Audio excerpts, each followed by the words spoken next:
Hello everybody, and it's now time for another one of my video game showcases. And this one here is going to be showing off my regular Xbox. Like I said, we cannot say Xbox One anymore because it's not the Xbox One. Doesn't that piss you off, the name itself? Um, so yeah, I'm just going to get into this. This is going to be the first 45 games. It's going to be broken up into 3 parts. I might go through it a little bit fast, the first 45. And then the last part is just going to be the last remaining games of it. Not much to say about these. Story about how I got my Xbox, like my regular Xbox. Um, Guy came into a shop I used to like help out at. He had a like box with it. It was only played maybe 2-3 times, and he had 15 games, and I got it for like $25-$30, which was fucking awesome. But yeah, time to get on to the games because that's probably what you want to see. The first one is Area 51. I consider this a horror survival first-person shooter. Very good game. Got a lot of bad reviews, but to me, it's very good. This is a platinum hits of Call of Duty Finest Hour. First-person shooter. I love the Call of Duty series. Back then, now not so much. Dr. Seuss, The Cat in the Hat. Fun little platformer game. Beat it within a couple hours. Uh, Next one is Dead or Alive 1 and 2 Ultima. My box is pretty beat up for it. That's why it's not in the box with it. This is the second one. I played through the second one. Didn't play through the first one yet. The Elder Scrolls 3, Morrowind, action adventure RPG. Very good. Was actually surprised with that. Very long though. And your character, I find my character moved a little bit too fucking slow.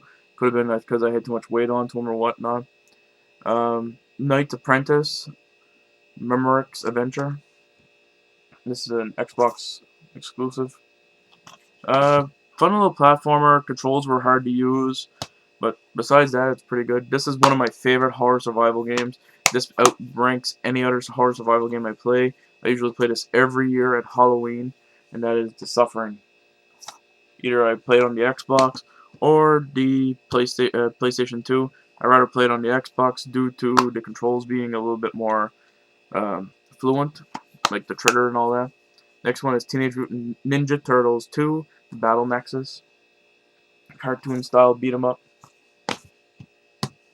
Some parts in that game could be hard. I picked up another copy of Call of Duty Finest Hour. No, I didn't pay 14. GameZilla was selling them out for $1 a piece, two and $1. Picked it up because I didn't have the regular version. I had the platinum hits. I'm gonna get rid of my platinum hits. Um, Next one is TMNT Mutant Melee. This is like something like Super Smash Brothers, but for Teenage Mutant Ninja Turtles. Next one is The Suffering Ties That Bind. Another horror survival game. Not as good, I find, as the first one. Next 2 games I never even opened yet, and I'm debating if I should find another copy and open it. And the first one is Avatar: The Last Airbender. I'm keeping these sealed because they're becoming more and more rare. Uh, Next one is Codename Kids Next Door Operation Video Game. I have this also on the GameCube, as you've seen in my videos. Spider-Man 2. Paid like $2 for this. This is a open world Spider-Man game where you can face on Dr. Octopus. Enclave, action RPG. Bought it because of the back looks so awesome. Thief, Deadly Shadows, stealth game, and I find it gets too dark too quick in the game. Nightcaster 2, Aquanox, another action RPG. Yeah, on the Xbox I picked up a lot of action RPGs. Raise as Hell. Usually you're the cute little guy and you're killing all the monsters. It's the other way around. You're the monster killing all the cute little guys, and because they're trying to kill you and take over the world. Very good first-person shooter. Another Xbox exclusive. This is also an Xbox exclusive, and it's Conker's Live and Reloaded. It's just a remake of the original Conker's Bad Fur Day. Very good game, but they just cut down the censorship. Another Xbox exclusive. Ninja Gaiden or Gaiden. Hard as Nails platforming ninja game. Doom Tree, first-person shooter. I want to get the Resurrection of Evil, but I haven't been able to come across it yet. Next one is Tide, the Tasmanian Tiger Tree. Night of the Quoken, or Quaken. This is also sealed. It's the Da Vinci Code. Like I said, a lot of these games, I bought them when stores were like selling out of them, so I got them when they're still open. Mark Echoes Getting Up, Content Under Pressure. Don't know what this is about. Aquaman, apparently it's one of the worst games out there. Lemony Snicket's A Series of Unfortunate Events. Apparently it's like a little platformer game. Excuse me for a second.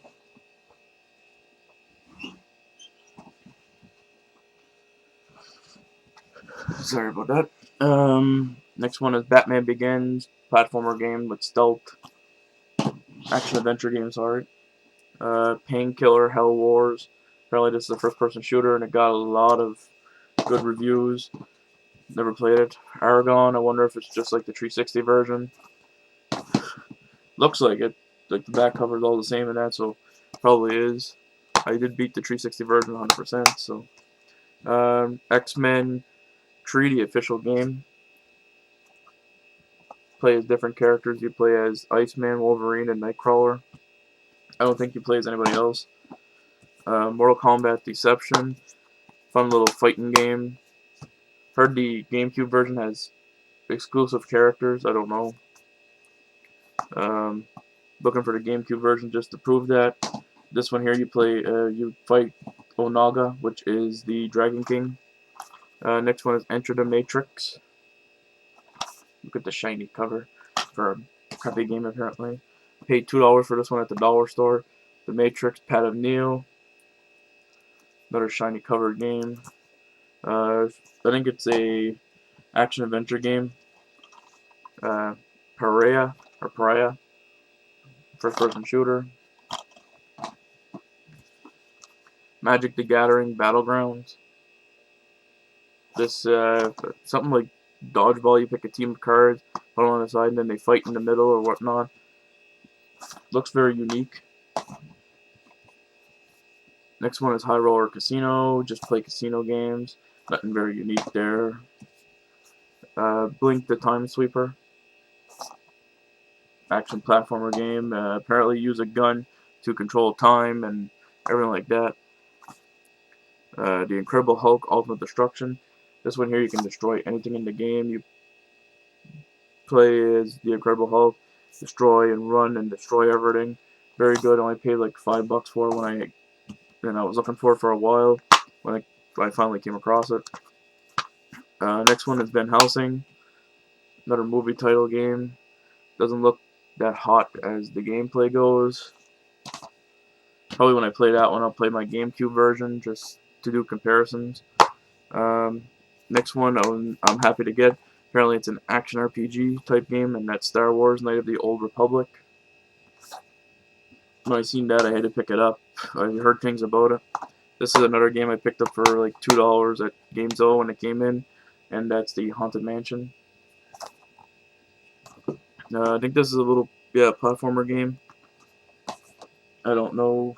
Like I said, I haven't played many of my Xbox games because, like I said, at the end of all this, I'm going to explain how I play my games, so just don't get mad at me there.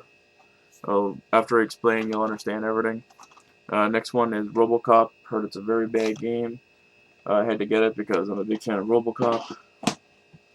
I'm looking forward to the new movie. I seen a commercial last night. Looks actually pretty good. So I'm actually thinking about going to see it in theaters. Next one is Grabbed by the Ghoulies. Another platformer game, and it's made by Rare. And Rare used to make a lot of games for Nintendo. Don't know what happened there. And then all of a sudden they started making games for Xbox. Like Banjo-Kazooie, Nuts and Bolts was made. Whatnot. And I think the Xbox Live Arcade has Banjo-Kazooie and Banjo-Tooie on their network. I believe so. So, yeah. Don't know what happened there. And the last one for this video is Fusion Frenzy. Heard there's a second game to this. This is like party game. I picked it up for somebody else so they could play it. It was only a couple bucks. It's a Platinum Hits edition. If I find a regular edition, I'll probably pick it up just to get rid of this one. Most of these games were missing manuals because, like I said, there were a couple dollars at Gamezilla, which is like most expensive game store around here. And when I seen them on sale for that price, I picked up like a whole stack of them, and that's what mostly all my collection came from, is just paying $1 to $2 for these Xbox games. And apparently they're getting harder to find right now because they're so easy to get rid of. But yeah, that's my first part of my collection. This is the first 45 games of my collection, and tomorrow I'll have the next 45. So hopefully you enjoyed this part. Thank you for watching, and I will catch you tomorrow with my second part.